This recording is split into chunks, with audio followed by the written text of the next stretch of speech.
Hi friends, உங்கள் தலை நிறையா பெயின் இருக்குதா? பெயின் இருந்துச்சுன்னா இந்த மாதிரி சீவி பாருங்கள்.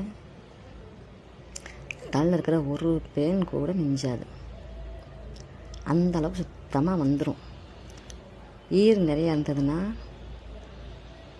அப்புறம் ஒரு 2 நாளைக்கு ஒரு டைம் 3 நாளைக்கு ஒரு டைம் இந்த மாதிரி சீவிட்டே இருந்தீங்கன்னா சுத்தமாக உங்கள் தலையில் இருக்கிற பெயின் பூரா வெளியே வந்துடும்.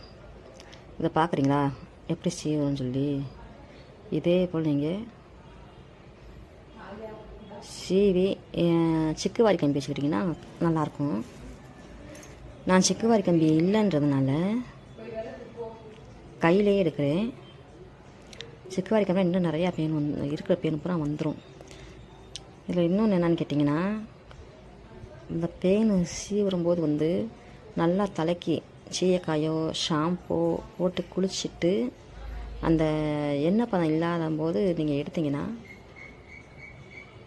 எல்லாமே வந்துடும். இப்போ இந்த பொண்ணு தலையில் பார்த்தீங்கன்னா நிறையா எண்ணெய் தேய்ச்சிருக்குது. அதனால் அப்படி எண்ணெய் தேய்ச்சிருந்தா அந்த பேனெல்லாம் முடியிலேயே ஒட்டிக்கும். அப்படி ஒட்டிக்கிச்சுன்னா அப்படியே முடியோடு சேர்ந்தே போயிடும். நம்ம அப்படி இறக்கி சீவும்போது அது சரியாக வராது. அப்படி இருந்துமே பாருங்கள், இதை சீவி முடிக்கும்போது பாருங்கள் எவ்வளோ பெயின் இருக்குதுன்னு பாருங்களேன்.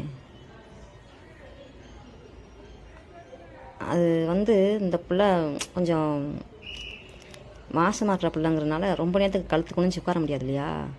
அதுக்காக சீக்கிரம் சீவி எடுத்தாச்சு. இங்கே பாருங்கள் எவ்வளோ பெயின் இருக்குதுன்னு பாருங்கள். பார்த்தா உங்களுக்கு தெரியும்னு நினைக்கிறேன். அங்கே பாருங்கள் கழுத்தில் பூரா பெயின். சட்டையில் பாருங்கள் அதோட ஏகப்பட்ட பெயின். அங்கே பாருங்கள் தெரியுதா உங்களுக்கு? தெரியும்னு நினைக்கிறேன். அந்த இருக்கிற பூராமே பெயின் தான். அந்த இடம் பூராமே பெயின் தான் பாருங்களேன். இன்னும் சரியாக எடுக்க முடியல. ஏன்னா அது தலை எண்ணெய் தேய்ச்சிருந்ததுனால சரியாக எடுக்க முடியல. நீங்களும் இது மாதிரி சீவி பாருங்கள். சீவி பார்த்தீங்கன்னா உங்களுக்கும் தெரியும் நிறையா பெயின் இருக்குன்னு சொல்லி. ரொம்ப நமக்கே தலை நிறையா பெயின் அசிங்கமாக தெரியும். நம்மளே சீவும்போது சில பேர் ஒரு மாதிரி பார்ப்பாங்க, என்னடா இந்த காலத்துலேயும் தலையில் பேனை வச்சுருக்காங்களே அப்படின்னு சொல்லி.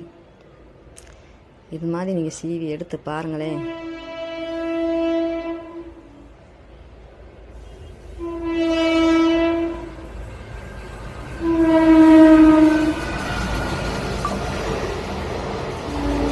பார்த்தீங்களா எவ்வளோ